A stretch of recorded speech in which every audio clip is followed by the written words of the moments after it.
Le 1er janvier dernier, les Burkinabés se réveillaient avec une effroyable sensation. La cohésion sociale mise à mal par les affrontements intercommunautaires de Yirgou qui feront plusieurs morts. 101 jours plus tard, les responsabilités n'ont toujours pas été totalement situées par la justice. Une situation que le 6, le collectif contre l'impunité et les stigmatisations des communautés dénonce. Au cours d'une conférence de presse tenue ce 11 avril, les militants affirment ne pas comprendre pourquoi aucun des 130 suspects identifiés n'a encore fait l'objet d'une quelconque arrestation. Pour nous, c'est inquiétant, c'est préoccupant et c'est un délit de justice que de refuser de les arrêter alors qu'on les connaît et qu'ils sont identifiés. Il faut le dire.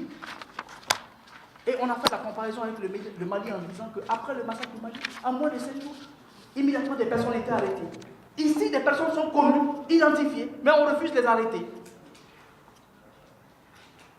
Si le drame de Yirgou avait affecté plus d'un Burkinabé, les stigmates restent toujours visibles. Il n'y a donc aucune raison pour que des personnes identifiées comme étant suspectes restent en liberté.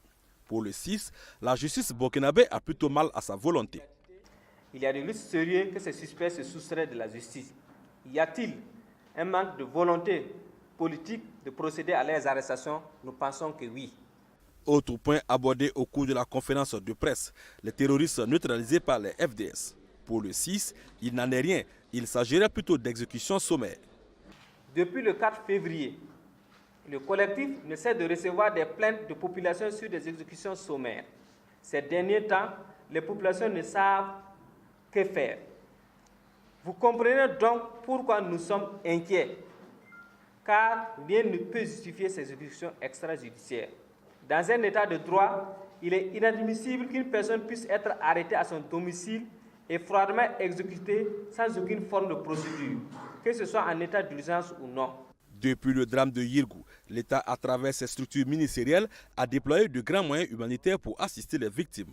Toutefois, le 6 attend encore et plus particulièrement de la justice. Pour le collectif, la lutte contre le terrorisme passe aussi par la justice sur le drame intercommunautaire de Yirgou.